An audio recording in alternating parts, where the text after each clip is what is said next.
Anybody who's been exposed to an elephant at some level will feel that impact. I'm not sure that it can leave you untouched. It's an almost spiritual experience.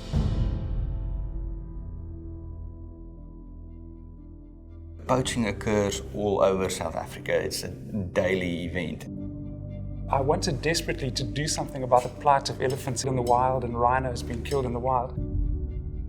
We wanted to make a difference. So we used some funds from our for-profit business, funded our non-profit business and started up. And we launched this initiative called Elephant, Rhinos and People, ERP. Rural communities surrounding elephants and rhinos in the wild are poverty-stricken for the most part, and they don't have choices.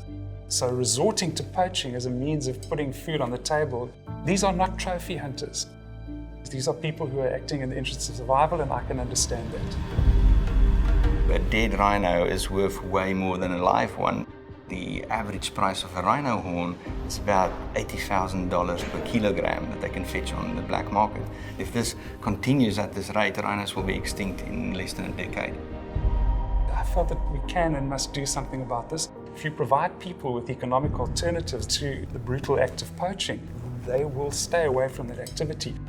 What we're doing is really alleviating poverty and putting long-term programs in place and educating people, and to a certain extent make them dependent on conserving the wildlife.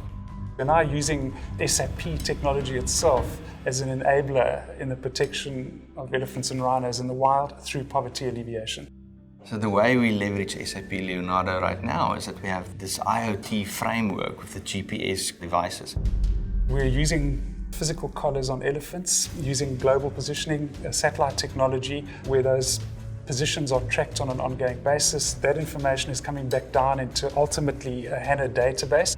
This data is then uploaded to the cloud, and we have a SAP cloud platform for that, and we can exactly see where they are and follow them. I have it in my pocket right now and can show you exactly where elephants are at midnight in South Africa. The ERP Air Force is our air surveillance program where we're leveraging drones to have eye in the sky and look out for elephants and rhinos, and we track their whole positioning of how they move throughout the reserve. We have a number of documented cases, 20 plus, where we actually find people with the drone program that has led to some arrest, and we've used some of that footage for evidence. With SAP's technology, we haven't had a poaching incident. And there's no question that SAP's technology and the way we're using it saves elephants' lives on a daily basis. And there's a wealth of things that we'd still like to do and add on to SAP Leonardo in this IoT framework. You can just think of motion sensors and start determining moving patterns of elephants and using predictive analytics of where they could go next and take some preventative actions to do that. The real uptick, I think, though, for the likes of SAP and SAP's clients and partner ecosystem, there are lessons to be learned that could be applied potentially into other industries that we're not even aware of right now. Why do you do what you do, and why do you live your life? And I think a big part of it is to leave this a better place than we found it.